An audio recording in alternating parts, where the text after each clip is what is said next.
Hello, this is Ross Bliley from the podcast Pigskin Tales. This podcast is sponsored by Sterling Soap Company. With products sold throughout 41 locations around the globe, Sterling Soap Company has a unique assortment of products to choose from for your loved one for the holidays. Handmade artisan soaps created by Roderick and Amanda Lovin since 2012, these products are affordable and provide great value. Act now and save on your shipping costs. If you purchase $75 or more, your shipping cost is free in the United States. Shop now online at sterlingsoap.com.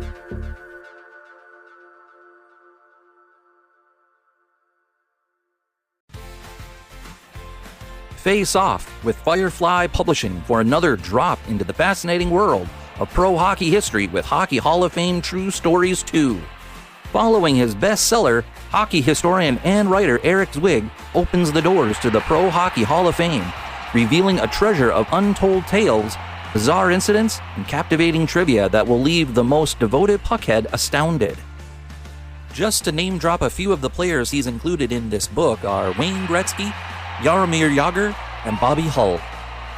Hockey Hall of Fame True Stories 2 is a must-read for pro hockey fans who crave more than just scores and statistics.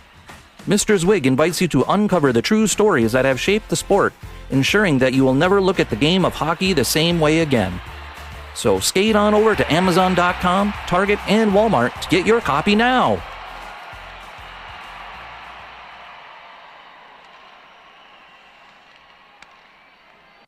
This podcast is part of the Sports History Network, your headquarters for the yesteryear of your favorite sport. You can learn more at sportshistorynetwork.com.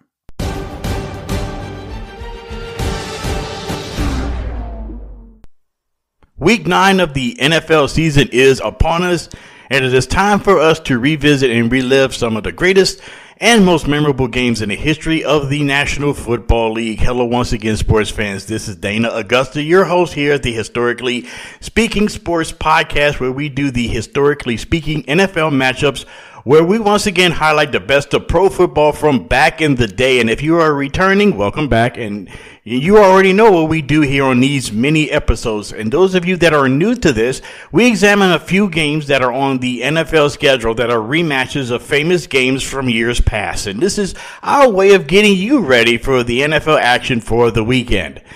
Headlining the weekend of famous matchups from years past is a rematch of a playoff game from the 1980 season that featured a team that was hosting its first ever home playoff game, and the game turned out to be an absolute classic.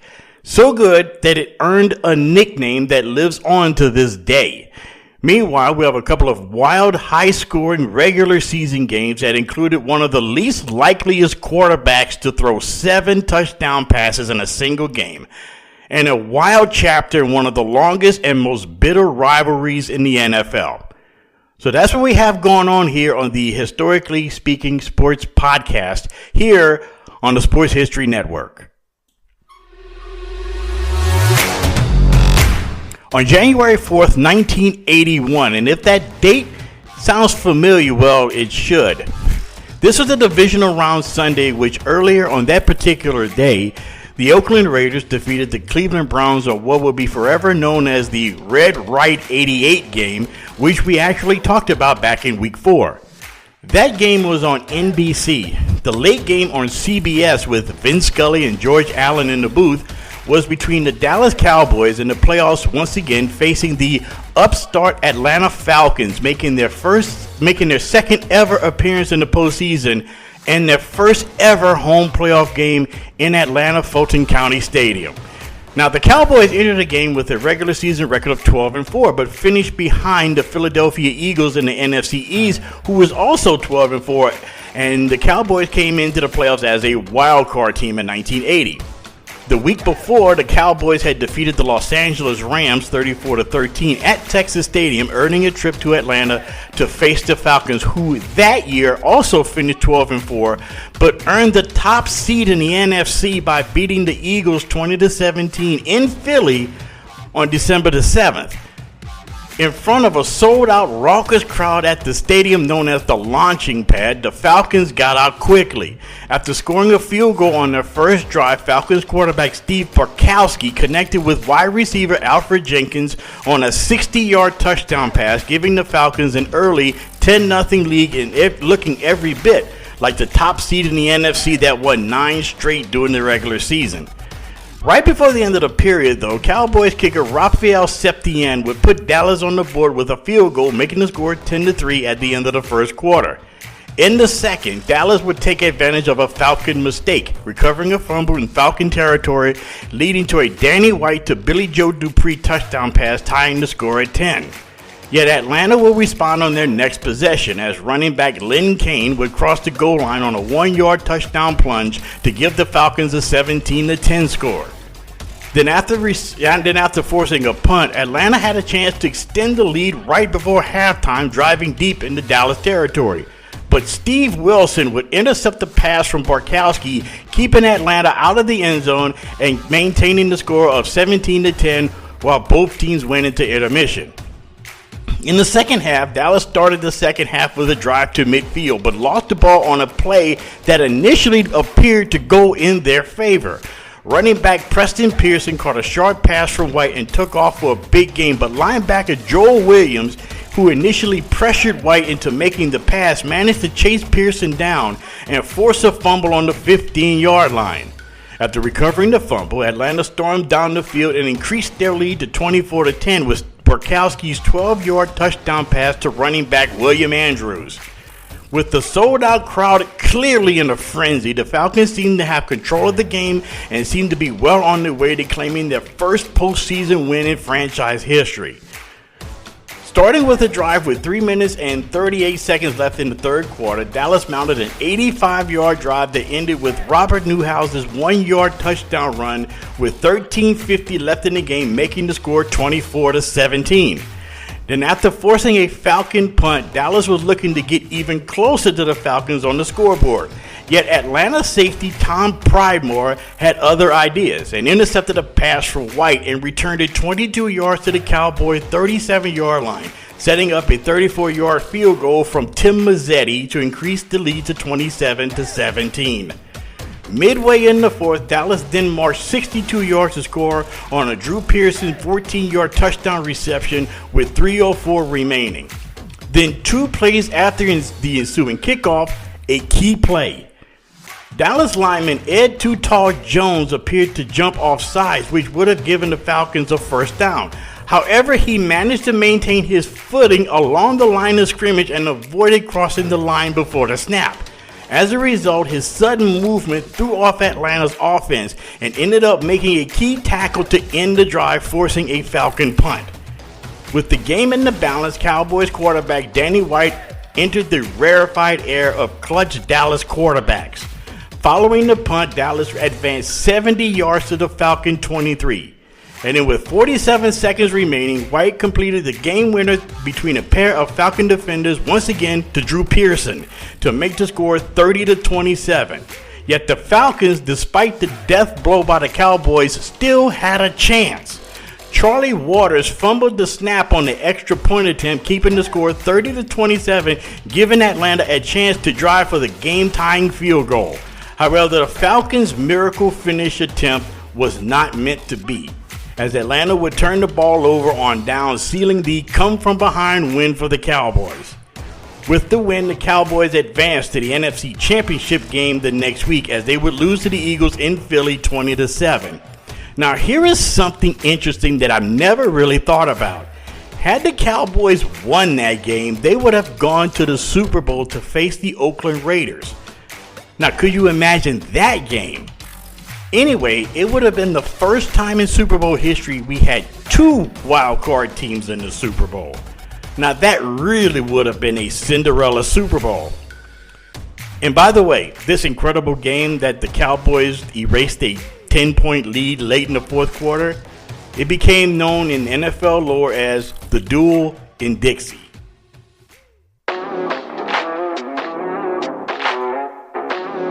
On September 28, 1969, the premier game that Sunday afternoon was a rematch of the Western Conference Championship game from the season before between the Baltimore Colts and the Minnesota Vikings at Metropolitan Stadium in Bloomington, Minnesota.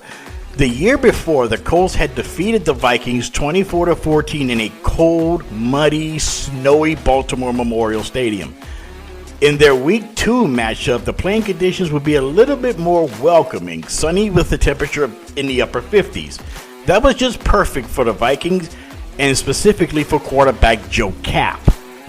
On that Week 2 matchup with the Colts, he would lead the Vikings to a 52-14 win by passing for 449 yards and tying a pro football record with 7 touchdown passes. In the first quarter, Kapp connected with running back Dave Osborne on an 18-yard scoring toss, which was followed by an 83-yard touchdown pass to Gene Washington. In the second quarter, after a Colts touchdown, the Kapp aerial assault continued.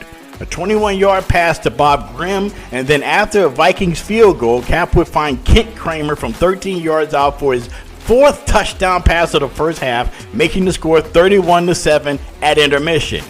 In the second half, it was more of the same, as Gene Washington would find the end zone from Kapp, this one from 42 yards out. And Kapp would add 2 more touchdown passes, one to John Beasley and another to Jim Lindsey, to arrive at the final of 52-14. Gene Washington was Kapp's main target with 6 catches for 172 yards and 2 touchdowns. The Vikings would follow the hot hand of Kapp all the way to New Orleans in Super Bowl IV, where they would ultimately lose to the Kansas City Chiefs. On November 27, 1966, may as well have been the 4th of July with all of the fireworks in Washington, D.C. On that Sunday afternoon, the New York Giants, who entered the game at 1-8-1, headed to D.C. Stadium, where eventually the stadium would become RFK Stadium, was in town to take on Sonny Jurgensen and the Washington Redskins, who on that afternoon was 5-6. Now, there are wild games from every now and then, but the game on this weekend after Thanksgiving between these two long-standing rivals stands apart as being possibly the wildest. Washington's 72-41 win over the New York Giants stands apart as the highest scoring game in NFL history. In all, 113 points were scored, including 37 points by both teams in the fourth quarter alone.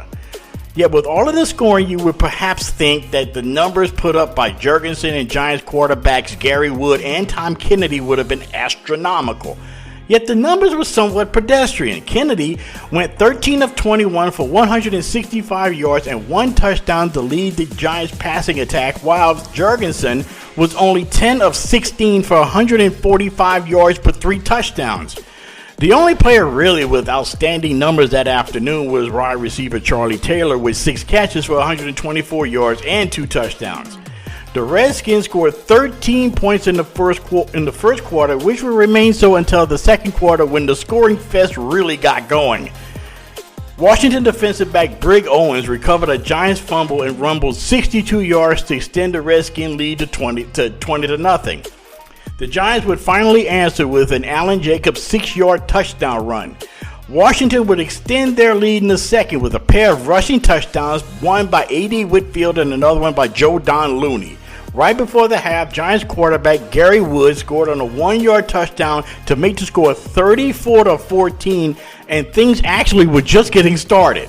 In the third quarter, Giants scored on their opening drive thanks to a 41-yard touchdown pass from Gary Wood to Joe Morrison. Then Washington would answer with a 32-yard touchdown pass from Jurgensen to Charlie Taylor, making the score 41-21. And that was followed by a Giants touchdown pass, this one to Homer Jones for 50 yards. And right before the end of the quarter, Washington would score again. And for the second time, Jurgensen would find Taylor for a 74-yard touchdown pass at the end of the third quarter. It was 48-28. Going into the fourth, Washington would score in quick succession. Ricky Harris would score on a 52-yard punt return. Then on the next Giants possession, Brig Owens, once again, who had recovered a fumble for a touchdown in the second, scored his second touchdown on the defensive side with a pick six. this one from 60 yards out. And with the second Owens score, Washington now led 62-28, and the Giants would look to climb back in the game. And even though they were down by 34 points, in this type of game, anything seemed possible. Aaron Thomas scored on an 18-yard touchdown completion, followed by a Dan Lewis 1-yard touchdown run to get the Giants to 62-41 score, and they would not get any closer. Washington would conclude the game with two more scores, a Bobby Mitchell 45-yard touchdown run, then Charlie Gogolak's 29-yard field goal to conclude the scoring in this wild NFL Coastal Division, or whatever it was, division that they were in, because the division was screwed up. Let's just say it was the East, because both the teams are in the East, so let's just call it the East. And it was a wild game. Once again, the final score of that one, 72-41 at RFK. Whew, what a game.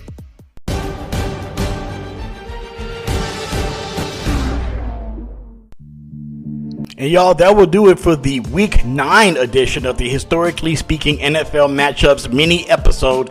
Thank you guys for listening. And we'll try to come out with these mini episodes like we've been doing every week during the regular season of the NFL, which we will be highlighting great and memorable games from the long history of the National Football League. And as usual, this podcast comes to you from the Bill King Memorial Studio in the sports wing of TM4 Enterprises, located in suburban Atlanta, in the shadow of Stone Mountain. To get more content of the Historically Speaking Sports Podcast, you can check us out on Twitter X at historicallysp2, or you could send us a line at historically.speaking.sports@gmail.com. And if you have not done so already, please subscribe to the show. Tell your family, tell your friends, tell your neighbors. Hell, tell a passerby on the street if you think they like sports history.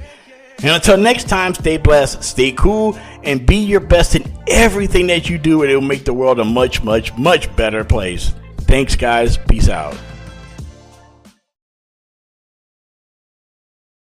This podcast is part of the Sports History Network, your headquarters for the yesteryear of your favorite sport. You can learn more at sportshistorynetwork.com. Hey there, sports history fan. This is Arnie Chapman, a.k.a. the Football History Dude. And I hope that you enjoyed this recent episode presented by the Sports History Network and were able to learn some good old-fashioned sports history knowledge nuggets. I started the Sports History Network back in 2020 with the mission to help podcasters find a community of like-minded sports history nerds, as well as helping aspiring podcasters to start their own shows. We have a little bit over 30 shows on the network right now covering all sorts of sports history, but as far as I'm concerned, we're just at the toothpick in the ocean moment, that can't even figure it out because there's so much more coming. We wanted to create the ultimate headquarters for sports yesteryear, starting with Podcast Network and our website, but we're going to continue to move into other mediums as well. And here's the cool part, because we want you to be part of our team.